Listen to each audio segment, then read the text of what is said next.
Straight out the boot room to Wembley, our second home. We come to conquer, no, we never walk alone. We dominate, the cream of the crop, drawing all our strength from the roar of the cock. It's all for one and one for all. Pass a move, we're talking total football. Here we go again, Roy's red machine. Liverpool, the greatest team the world has ever seen. Pass a move, it's the Liverpool crew. Pass a move, it's the Liverpool crew. Pass a move, pass a move, pass a move, pass a move, pass a move, it's the Liverpool crew. Hello and welcome back to the Liverpool Groove.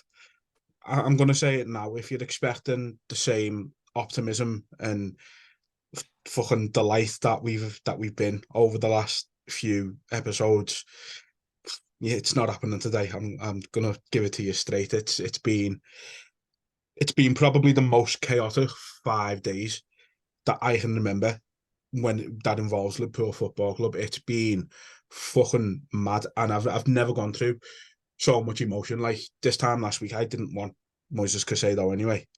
And then Thursday, we lash a bid in, breaking the transfer record, and the whole fan base is elated. The whole fan base thinks it's a done deal.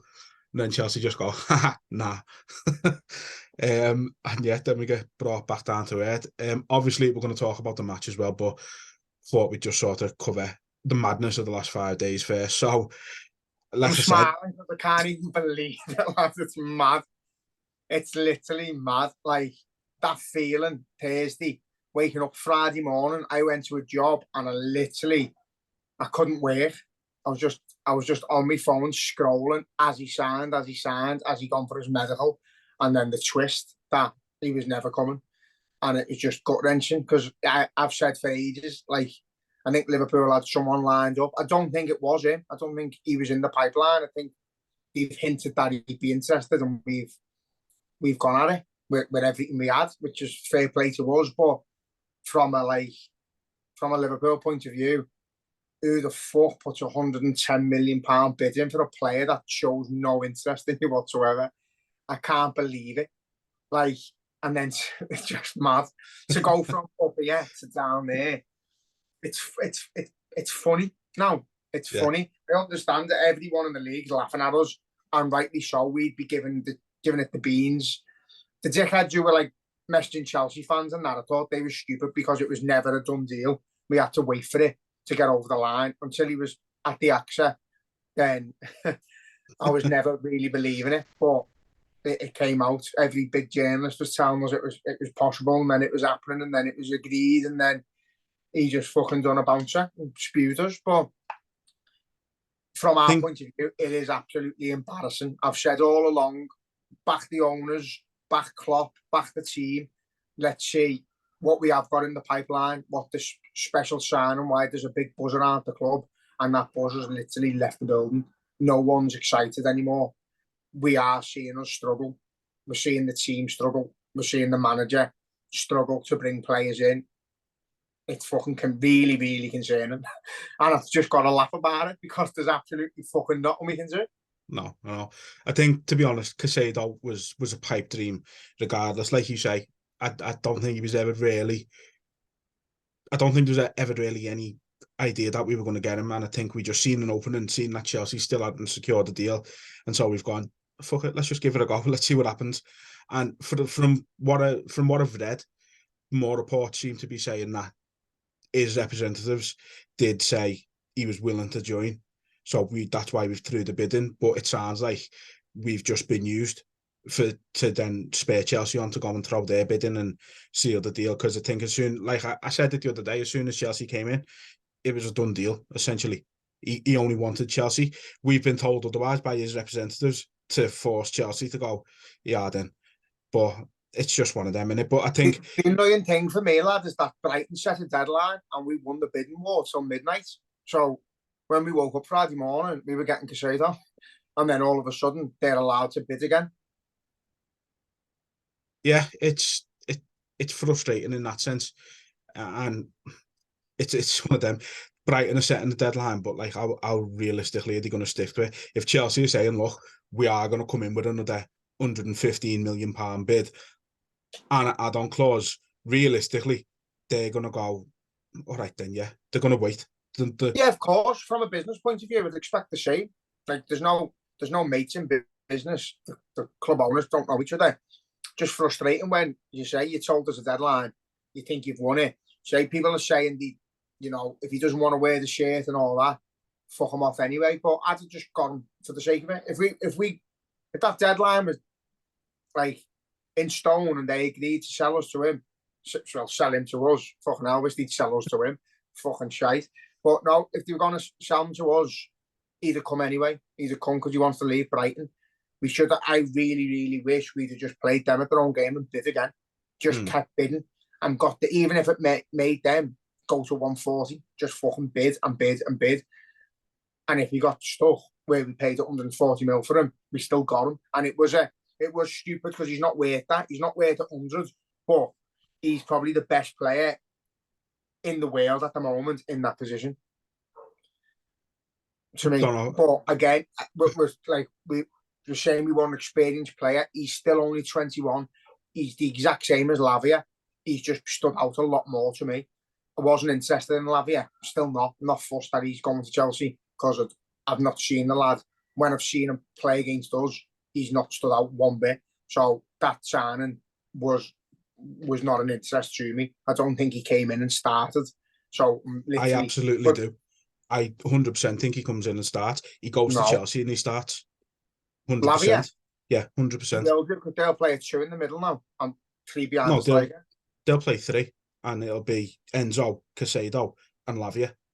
You look at their midfield against us on Sunday, and it was Enzo, Conor Gallagher, who had a fucking boss game, to be fair to him, and Carney Chukwuemeka. I'm not a fan of him, but he was really good on Sunday, I gotta admit. But you look at that midfield they started, Conor Gallagher isn't getting a game over Lavia or Caicedo, and neither is Carney Chukwuemeka. Lavia's going to start at Chelsea, and he'd start at us right now. That's the problem we've got. I think I'd rather see Bajcetic or Thiago playing the 6 before him. Bajcetic is coming off a long-term injury, though. I know. Thiago is a long-term injury. You've got Curtis Jones, you've got Harvey Elliott, you've got McAllister, who could all sit in that role for the time being before you start playing a 19-year-old kid who's done absolutely nothing in the league. So I've not once been interested in the signing. If we got him and he turned up and he played brilliant and he started, yeah, we made up for him. But I knew straight away once it got to 50 mil, the club weren't interested. The talk of him or bidding 60 mil is bollocks as well. We haven't gone past 46 mil. We haven't re-entered talks. We have. Jason Wilcox, their director of football, has said that they've accepted the bid from Liverpool and they're waiting on Chelsea to come back now. So we must have... Paul Joyce has said it's all bollocks. Well, their director of football is going to know more than Paul Joyce, lad. As reliable as Paul Joyce is. Their director of football is going to wait for Chelsea. I know, but he's not going to lie about the bid, is he? He's not going to lie about the bid being made. Why would he? What does he gain from that? We've pulled out the deal. He wants to sell Lavia for fucking 60 mil. We're not going above 46 mil. So he's going to say Liverpool have bid. It's on Liverpool to say either we have or we haven't. But have they signed him yet? No. So see what happens with that. But I say if I was Lavia, point blank, I'd fuck Liverpool off anyway because they just threw him like a fucking hot potato. So you'd show no interest in Liverpool. They've willing to drop you like that. Unless they gave him his word that they'd sign him as well as Caicedo, like Chelsea are going to do, then. But that doesn't interest me. I think there's players out there that I'd rather spend 60, 70 mil on than him. I just think the Lavia deal makes us look worse than the Caicedo one does. It does. It makes us look absolutely stupid because he'd been our prime target. But from before Caicedo, before that was even a possibility, we stopped talking on 46 mil. So we can't value him that much. I don't know whether they believe in that he's worth that much. That's what I've said to Liverpool fans. We've got money, whether we set an evaluation on a player. Once it goes beyond that, Klopp and the fucking negotiators and that prick he's hired all just agree, right? We part ways now. Unless it's something too good to be true, like Caicedo, you don't go over your budget. Caicedo was going to literally come in and fix our midfield. I don't think Lavia has the same pull, the same power when he comes in. I think he is walked in and is seen as an understudy and a kid. But what we're left with now is no one. So, don't get me wrong, if we bid 70 mil for Lavia and got him and he was going to start, we've got to do it. The value's got to go out the window now because we're stuck. We're left with fucking nothing and we look stupid. So I don't give a fuck what we pay and who we pay it for, as long as they can tackle. We need them because we are absolutely desperate. Chelsea showed that. We were shocking. Yeah, I mean, again, we'll come to that in a minute, but I mean, the problem we've got now is everyone knows we've got money.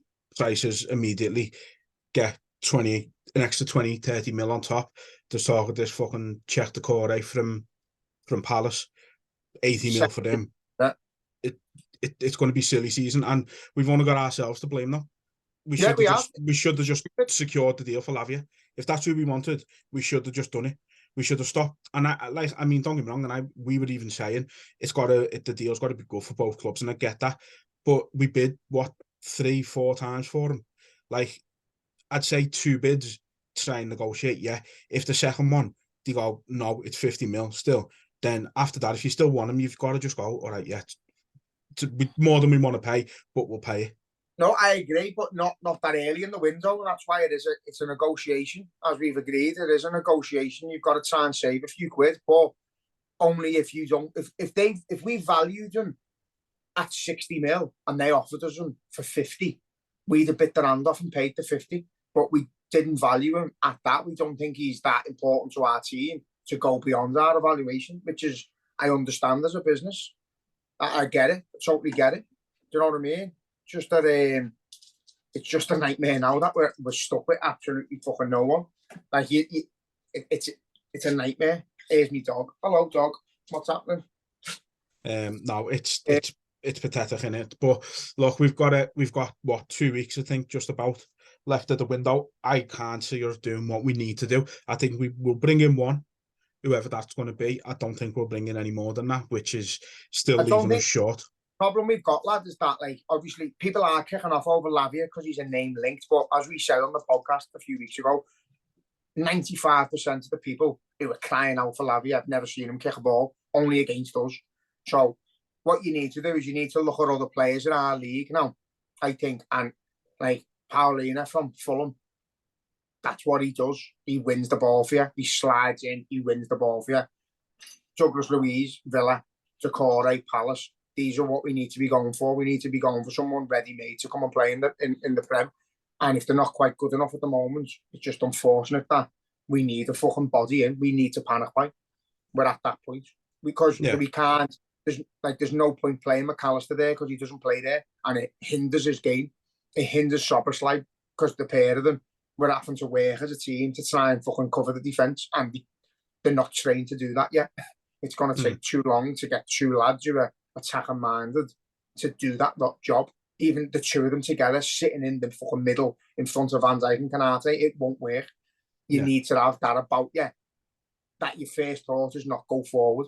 That's what we need at the moment. But I say, I don't give a fuck who we buy. I don't give a fuck how much we pay for them. If Lavia costs us 70 mil and Decore costs us 70 mil, go and get the fucking 2 of them and have options in that defensive mid role, because at the minute people are saying, I know, like I've just said, Thiago, Pacheta, Jones, their options when, like, if we get the other 2 injured, their options the short term to sit in while we've got no one. But we need 1 or 2. I'd get 2 if we could get any, but at the minute we can't get any, so I'd take anyone now. I'd put you there, just someone who's not going to go forward. I'm taking fucking Jorg's job first before I start defensive mid, lad. He's been what is the point of him? He's, like I said, I put it on Twitter, if there isn't a release clause involved, he's pointless. A release clause makes his job easy. He hasn't actually had to do anything to earn his fucking wage at just the club. Phone someone and go, we trigger on that release clause. Yeah. That's it, isn't it?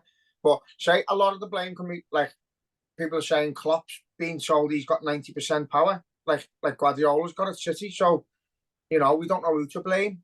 But Jurgen Klopp must be fucking absolutely livid with what's going on. I'd be surprised if he hasn't punched that cunt's head in.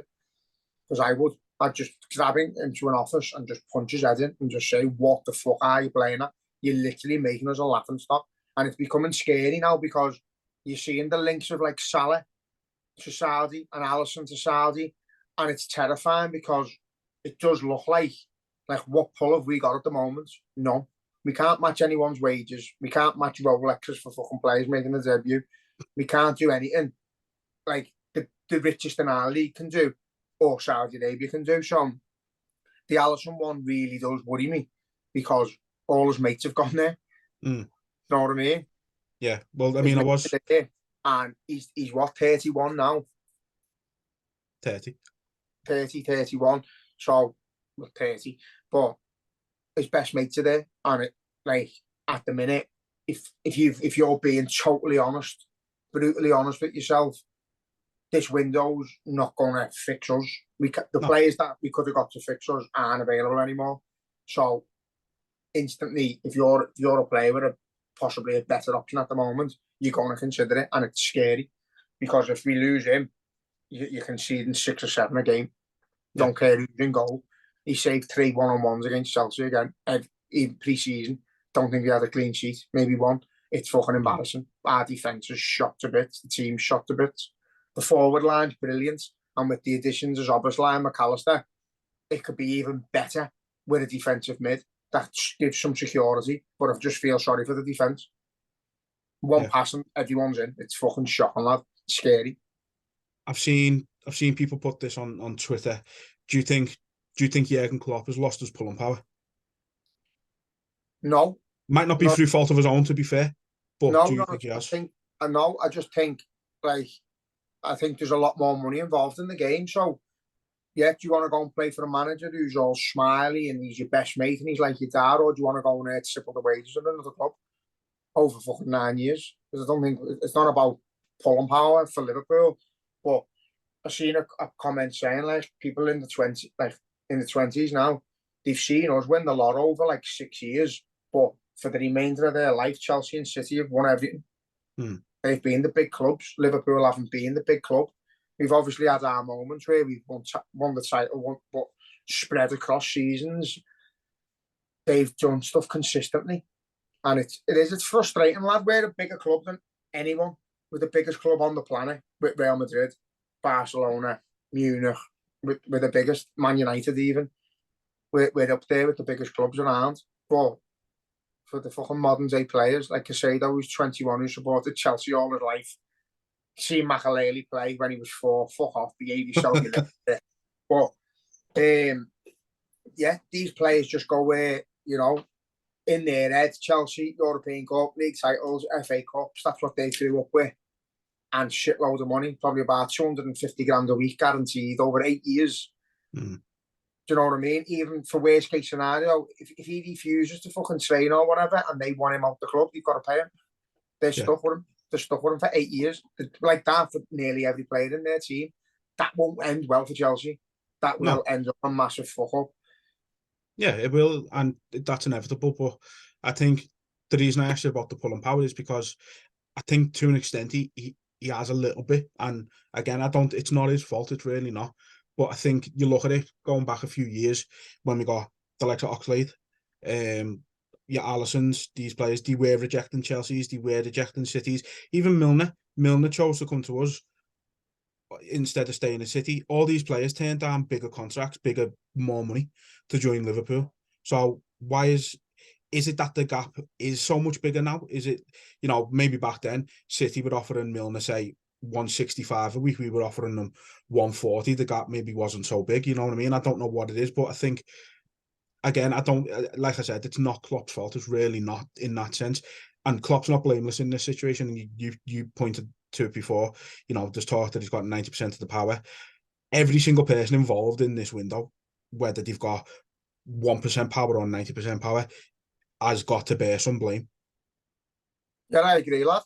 Say with Klopp, I say if you put Klopp in charge of Bayern Munich or Klopp in charge of fucking Germany, everyone who's not German wants to become German to play for Jurgen Klopp. I'm telling you now, everyone's trying to get passports in Germany to become Jurgen Klopp's player. If he goes to Man City, he goes to Chelsea, and he has that much money to spend. That's the type of club he deserves. He deserves to have all the fucking structure around him that he can just do what he wants and be allowed to spend what he wants and build the best team he possibly can Unfortunately, at Liverpool, he's got to do it a different way because our owners aren't as rich and our owners adhere to FIFA fair play or financial fair play, whatever you want to call it. But it's fucking shoulder-destroying, lad. It's shoulder-destroying seeing a manager like Jurgen Klopp struggle year in, year out because we're keeping to the rules. It's not a case that we're skint. It's not a case that we're not spending money because we are, but we're just keeping to the rules. And I just wish we wouldn't. I think it's time. These owners have got the dough to just say, fuck it, go and spend 100 million on him. Go and spend 100 million on him as well. Go ahead, just go and spend another 100 million on him and let's fucking build a good team. But I don't think we won't because we believe we can't. And that's why John Henry's meant to be in London at the weekends because apparently they're going to complain to the Premier League, but that's going to solve absolutely fuck all for 4 years. So we've got to make a decision now. Are we going to cheat and compete, or are we going to drop away and fuck up? Because there's not a lot more we can do, lads. We're trying to be as honest and honourable as we can in our signings and trying to do things the best way, the Liverpool way, if you want. But when you've got fucking 2 teams in the league, even Man United, like 3 teams, Newcastle, I won't put them in that category yet because they're doing shrewd, brilliant business. Yeah, they are. Brilliant fees. They're not paying extortionate fees for players. They're doing the biz. They're doing it properly. They're doing it like we would. So I can't knock them. There's not a superstar on their team sheet, but they're making superstars, and that's what we do. That's what Newcastle are doing. But the others are just going out and buying the best players they can, and we're standing there and letting them. And fair play to the club for not letting them for Caicedo. I've said all along, the logical thing to do is challenge anyone for him because he's the best. But obviously, he fucked us over. He hasn't wanted to come to us, and there's not a lot we can do about it. You can't blame the owners for bidding. There's just people saying the owners have bid to pretend they were interested and shit like that. No, you don't tell the world you've got 110 mil and ruin your transfer window. People don't realise their business has to succeed. That business only succeeds for them. They only make profit if you start getting into Champions Leagues and winning trophies. So they need to succeed as well, lad. But as a fan now, I am concerned. Like I don't know where we go. I don't know what we do. I don't know how we get better. I think my biggest concern with Klopp is he won't fucking jib this system. The system doesn't work with the team we've got. Fuck off. Put Trent back at right back and make him stay right back. Yeah, that's it. That's how easy our system is changed. Put right back. Go up with Salah 1-2. When you get up to the corner flag, Salah drops in. Done. Yeah. Sunday league shit, but we're not doing it. No, we're not, and we've seen it, on Sunday. So let's move on to the match. First 20 minutes, we looked great. To be fair, we were all over them. We were passing it down. Got the goal, very good goal, by the way, fucking brilliant goal. Got the one that was disallowed. I'm really confused about the offside rule because there was goals on Saturday that were scored that I thought looked offside, that were given, and then Salah's looked onside and it was given offside. I'm fucking bemused by it, to be honest. But let's not go there. That's fucking a whole nother episode on its own now. But no, the second goal didn't count. And then I don't know what it was. As soon as that went in and got disallowed, they fucking went, hey, we need to fucking sort it out here. Turned it on and absolutely battered us for the rest of the game. They turned it on and we deflated. Simple as that. The second goal kills the game. The second goal, they implode and we fucking put 5 past them and batter them. We have that animal instinct to just kill them, but it just went. And this has been the story the last season, season and a half. We just haven't got that killer instinct anymore. In front of goal, we're missing chances. We're not creating nothing. We're too direct. We don't fucking do anything. We just tend to lump the ball up now and hope for the best. Whack it to Salah. You know what I mean? And see what he can do. It's just worrying. Like, going forward, that it's always moments of brilliance from individuals. We don't do it as a team much anymore. Yeah. You know what I mean? Don't get me wrong, that goal against Chelsea, it was a nice little build-up before it, and then a great ball to Diaz, and brilliant move for him to slide in and score. But we just don't. I won't against Bournemouth. I can't see me getting out my seat much. I think in the past, every attack you believe we're going to score. Now I don't. And I feel like everything that's coming our way is going to go in, or it's going to be a shot on target.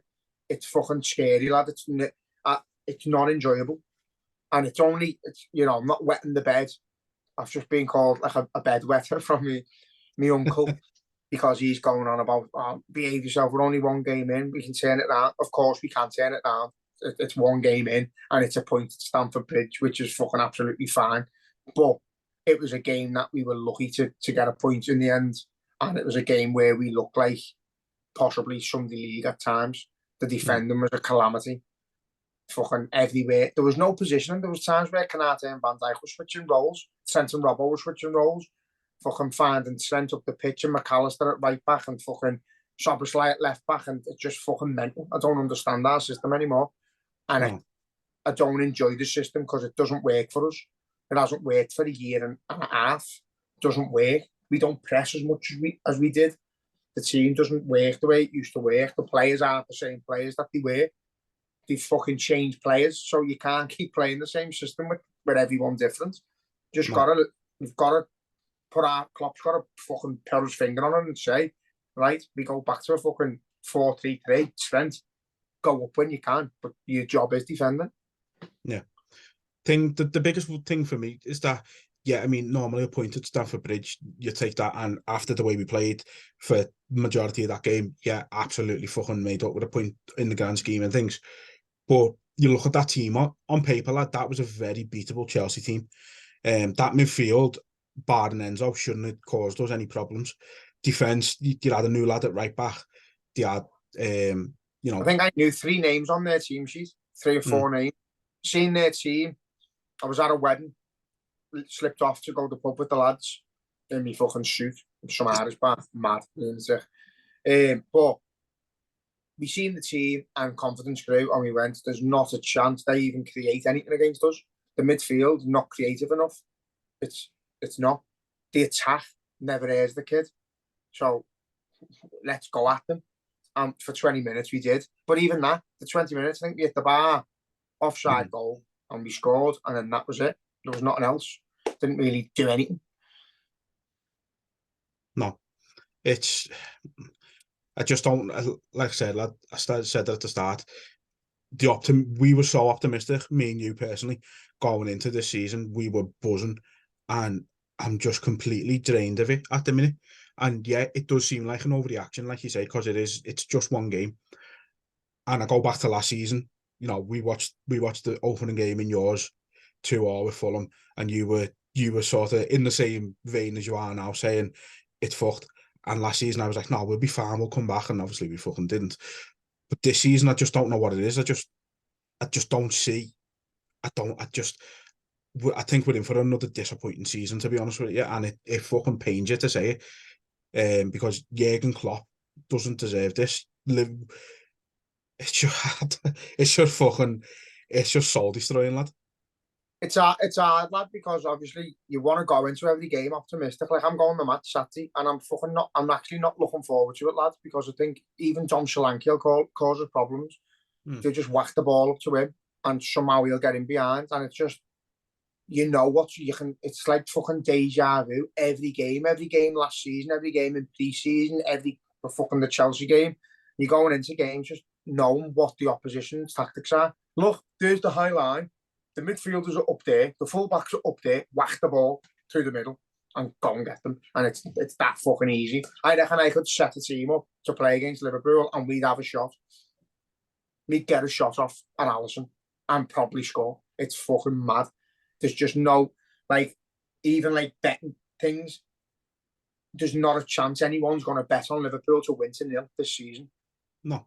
Because we're not going to not concede against anyone. It doesn't look likely. We could go to Bournemouth, and we should be blitzing Bournemouth with our attack. But we know that if we lose the ball and we used to press it and win it back, I think there was talk, we had 3 seconds to win the ball back. There was a rule that we had.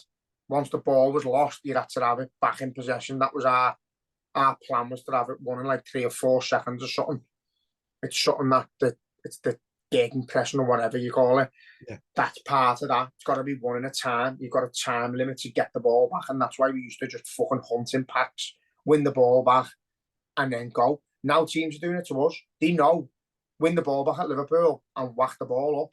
We're off guard because there's not a position, there's not a strategy, there's not a tactic of where we're meant to be when we lose the ball, and they used to be. We'd lose the ball and we'd have players ready to cover and win it back. There's not anymore. We lose it and they're in. We can lose the ball on their corner flag and my arse goes, because I know it's just a whack up the pitch and they're in every time, lad. So I've just got no confidence, not so much in the defenders, in the system. The system doesn't work. It doesn't help Van Dijk. It doesn't help Canate.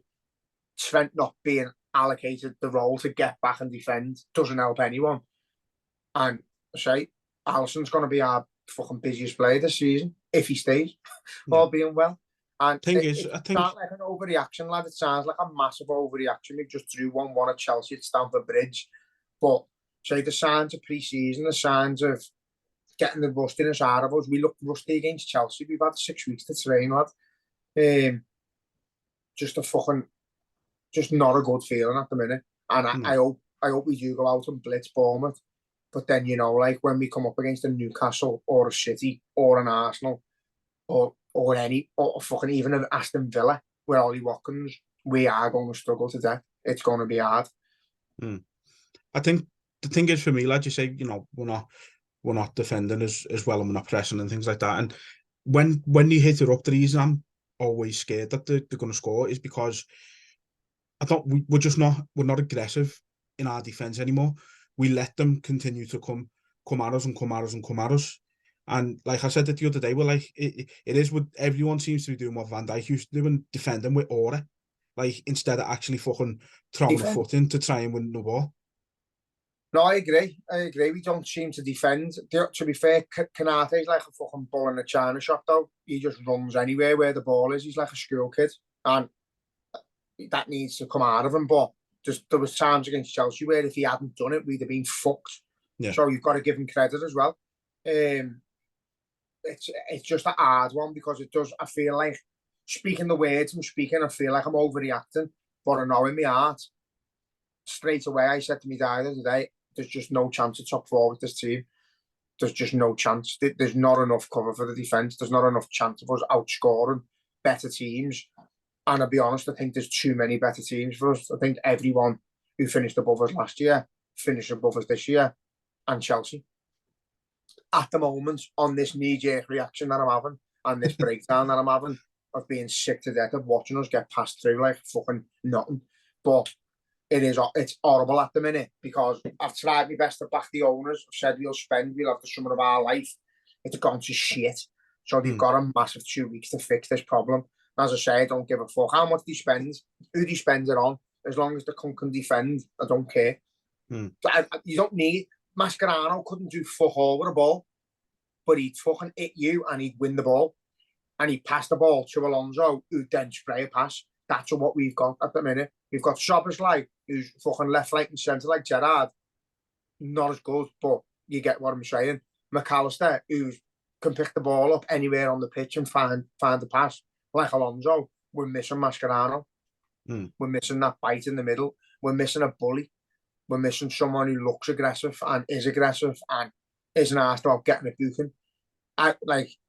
Letting Milner go and letting Fabinho go is fucking ludicrous at the moment because there's just no one can play that role. There's two names there who right now Milner was playing against Chelsea. I think we'd won the game. Fabinho playing against Chelsea with Szoboszlai and McAllister, we win the game. No. Henderson playing there didn't offer enough at the time of his legs. He was ready to go. It was time for him to go. Fair enough, but nah, I'm scared. And I'm getting darker and darker. I know, scared. Yeah. Like put a light on. It's the biggest. It's the most important 2 weeks of FSG's reign. Now, they've got to pull something. they've got to pull something out the bag. They've got to fucking. If they do it, fair fucks to them because I cannot, for the life of me, see them doing it. But like I say, lad, it's the biggest 2 weeks of their ownership, and they've It got to get is. it right But if they can. As I've said, lad, like it's a case now of we've got to just fucking sign anybody and they've got to sanction the deals. But I don't think for 1 minute, like I think they're told what we can spend. I don't think they're told what we can spend on one individual player. I don't think John Henry knows his arse from his elbow with transfers. I don't think he knows who the players are or what the stats mean. I don't think Tom Werner does either. And Linda probably knows more than any of them. She's the most passionate. But like it's a negotiation team that's dealing with this. It's that fucking German. Not even, what's his name, lad? George Schmadke or something like that. George the German. Like fucking hell. Team and Klopp at the minute, as a team, during these transfers, in my eyes, the likes of Edwards has gone. Who would have dealt with it? He'd have had Lavia signed in week 1 for 30 mil plus fucking Jay Speed on loan. That's what he'd have done because he's ridiculous at what he was brilliant at his job. As you say, this George the German just fucking triggers release clauses. And the budget's there.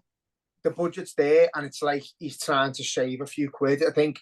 And this is a different analysis and a different like description, but we've got, when I worked for the housing, they had fellas who like were caretakers for a particular building. So say a flat's got 38 flats in, right, this building.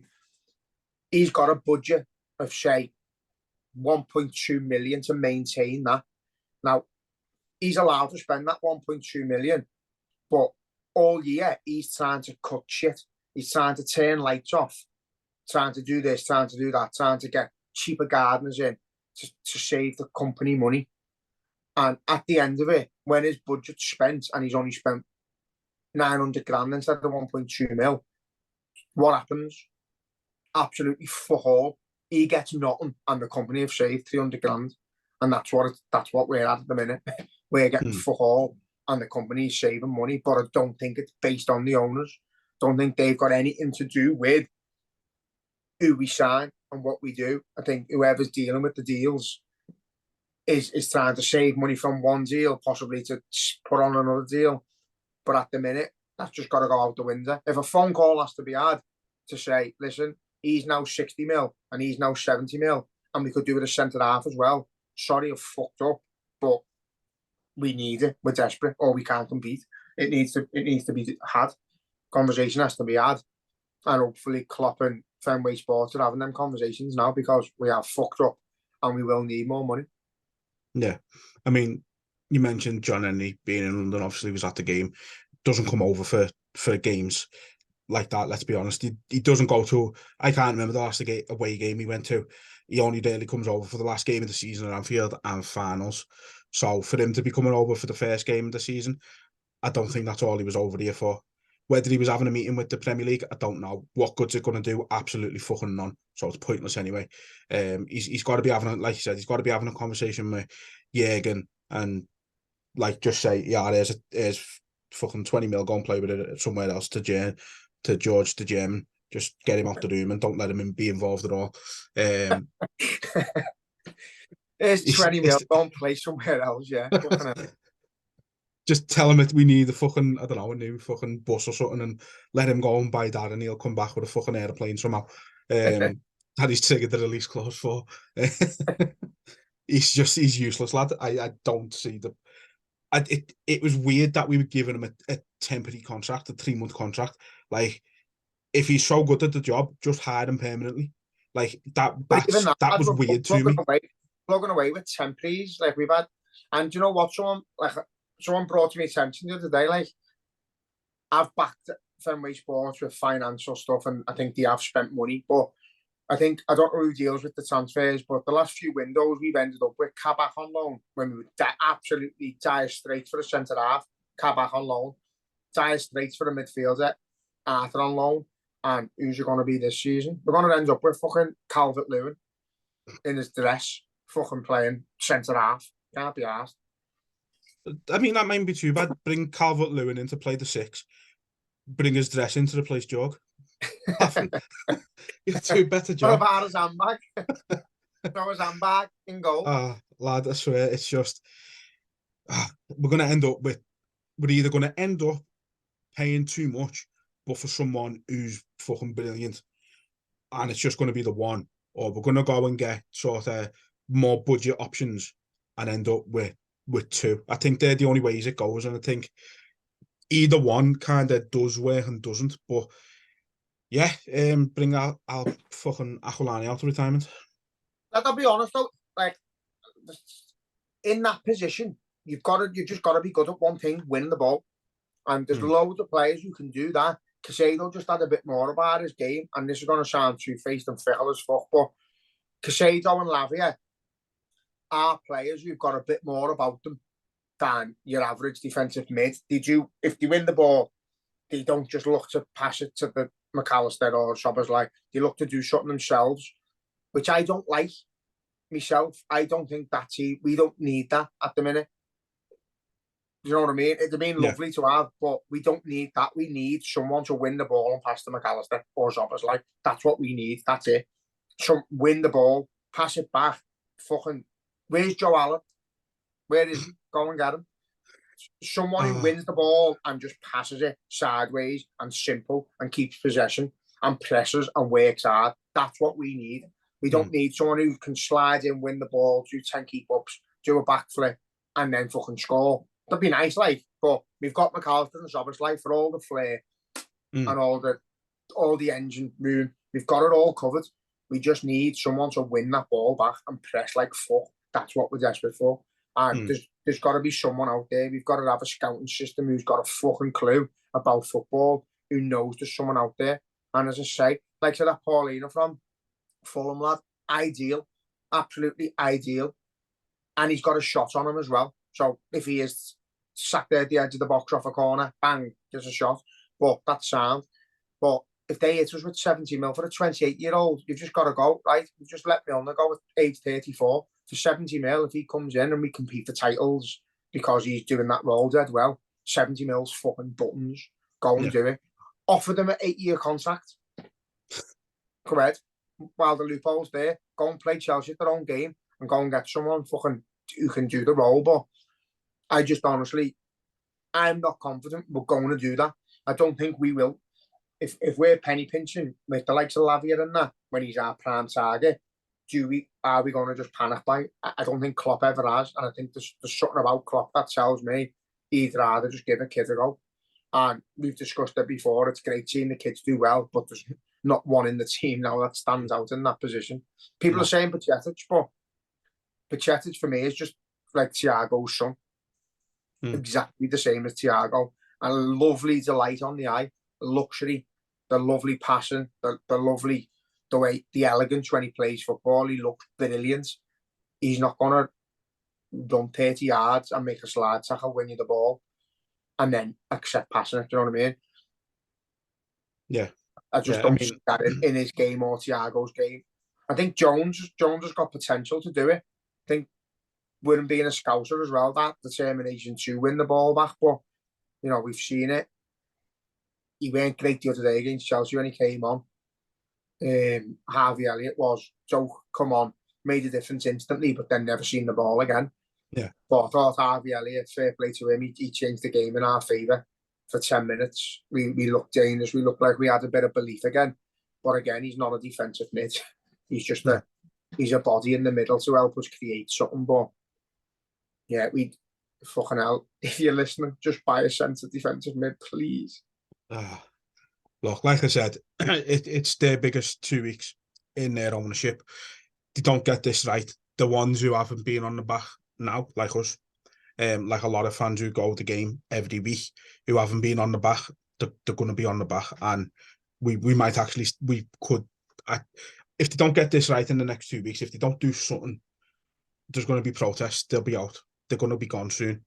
I'll be honest with you. I've said it myself. Like, there's dickheads on Twitter who believe that they tagged FSG out and then we went into bid for Caicedo. They're that fucking much of knobheads.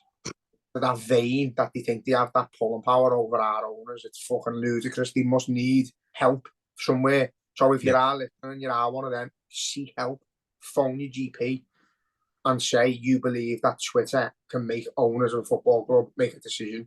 You're a lunatic. God help you. God bless you. But no, but I've said it myself. Like, I'm not gonna put stuff on. I'm not gonna put FSG out and like fucking tag Linda and John Henry and tweets and that. But at the very least, what we need to do is Spirit Shankly need to hold discussions with them. They're on the board now. Where are we going? Where's this football club going? Where is it taking us? Why can't we compete with the others? Why are you employing dickheads to make negotiations for players we want? And why is this our starting 11 when we could have had that? So if they refuse to put money in this summer, if it was a case of, like, say for instance, we've missed out on Bellingham. We haven't, because he didn't speak to us. He wanted Real Madrid. But just say for instance, we missed out on Bellingham. We could have bought him, but we didn't want to pay. Sound right? Never mind. Shumani, whatever his name is, Shumani, Real Madrid. Could have got him, but too expensive. Right? Fucked up there. Lavia, too expensive. Caicedo, too expensive. Then you start going, why aren't the owners funding anything? Why aren't they buying anyone? Then you get your protests on the street because they're fucking literally stripping the club of its assets. Then they're not spending money. I agree. Go on the streets, flags, banners on the car, get the fuckers out. But they haven't. They've bid money. They've been willing to spend money. What we need to ask them is why they're employing gobshites and how much time are they going to give Klopp to fix it when it absolutely melts to fuck? Because we haven't got much longer left to Salah. As I've said about Alisson, he will be tempted by Saudi, if not this season, definitely next season when he's a year older and he can go and be with his mates and his family. Because that's what they're like. They're a big clique. And we need to fucking either build a team that's capable of challenge again, or they need to go. It's as simple as that. They need to admit themselves, like Moores did and Rick Parry, when we got to a point after Istanbul, we can't take this club any further. We're heavy hearts, we have to sell. And they did. And these have to do the same. And it won't be with heavy hearts, it'll be with fucking loaded pockets and billions in the bank. But who buys Liverpool Football Club? A country. Yeah, or that's it. And we become the exact same city, and our soul leaves us. We become as if we become a modern football club that we've tried to prevent. But as a fan, like, it's hard to sit here and say I wouldn't want that, because if Qatar come in, I'd have a tea towel around my head by dinner time tomorrow. I would. I'd look like them Manx when they aren't Robinho, lad. But it's fickle. It's a fickle thing. Football. You want your club to be run the way it's always been run. But like we're at a point now where we just can't compete. And as I say, we'll see this summer. If we overspend and we go and buy 3 players for more money because we've got the money and we're happy to spend the money, then sound. But if we pocket that money because our top targets aren't available, then Klopp's to blame and Fenway Sports is to blame. Because as an owner, even like, tell him he's getting someone. If he says no, he doesn't want them, tell him he's getting them. You're getting a defensive mid because we can't sit and watch this team crumble. Your ego goes out the window here, Mr. Klopp. We need players. George, go and fuck off somewhere. Linda, who do you like? Go and pick someone. Just go and get anyone. And that's what we need to do at the minute. Whoever's making the decisions need to stop, and we need to go and buy 2 sentiments. Yeah. Well, look, I did say it wasn't going to be the normal fucking optimistic podcast, and I think we've very much delivered on that. I'm not looking forward to Saturday, even though it is only Bournemouth, but I'm really not. But what a jump as well, lad, because if we might batter Bournemouth, like Tom Solanke, he's not rapid, he's not fast. They'll probably use an aerial threat against us, and we'll deal with that. Canate and Van Dijk are more than capable of dealing with that. But it's the loose balls, it's the drop balls in the box. As you say, we're backing off everything. We're letting midfielders run from midfield towards our goal and not going near them. It's weird. I can't get my head around it, but I think we beat Bournemouth. I think we beat Bournemouth comfortably. But I've still got that. It's gone back to the days where you're really nervous when anyone else has got the ball bar on us. Any team with the ball within our half is nerve-wracking, and it's fucking horrible. But so I think we beat them, but it's, you know, they could have no shots and we could defend really well, but I don't want to paper over no cracks. It needs to be, no matter what happens before the end of the transfer window, no matter what, if we beat Chelsea 3-0 and we beat Bournemouth 3-0, we still need them players in. Well, look, Bournemouth last season papered over the cracks, didn't it? The 9-0. Yeah, it'd be the same. But yeah, we can't allow it. We can't let that be the case this season. But look, as I say, let's give them the benefit of the doubt. Let's give them these 2 weeks that they've still got. Let's hope and pray that they're going to bring at least 2 bodies in. But look, at the end of it, just got to back the lads, back the players who are there. Even if we know we're going to be short, you've just got to fucking get in the ground, support them, sing for 90 minutes, and let them know that we do support them. Because the moment them players start feeling like they haven't got the support of the players, the fans anymore, then it's really time to panic. That's the difference with social media, lad, is the fans in the ground on Saturday. I'll be one of them in the car. We'll be behind the players that are there. The transfers go out the window for them 90 minutes, and you back the team that's there, whether we were fucking bottom of the league, top of the league. The fans who go to the match will always be there. And when the gobshite modern fans who go to take photos and Snapchat it, they'll disappear. And no matter what happens, you'll start getting real supporters in the ground. Could be a good thing, to be fair, but these dickheads on Twitter who are just negative all the time, like, they're probably enjoying this. They're probably saying, oh, look, we told you so, but they haven't, because our owners have actually bid for players and we've been interested in getting quality players in. Just unfortunate that they're turning us down. We don't know why. Maybe the contracts aren't as big as we want, but get in the ground Saturday, get in early, flags, banners, fucking get that cop bouncing early on and get behind the lads, because we've got a title charge on. Got a point at Stamford Bridge, and we've got to just keep believing until it doesn't look possible. But I'm not the most confident I've ever been, but I think I've vented enough on here to go into Saturday a bit more excited now. So thanks for that. Yeah, no, look, it's going to be. I do think we'll win, but it's not going to be it's going to be a tough watch. Let's be honest, but yeah, I don't know. I think teams with like the likes of Solanke, you know, they'll attack us. They'll do what everyone does, just whack the ball up when we lose the ball. We've got to make it our thing to stop losing the ball as well, because we just do. We just do stupid things and stupid passes and stuff like that. We sort of force it, but no, I think we beat Bournemouth easily. But again, like, I'm dreading playing Newcastle.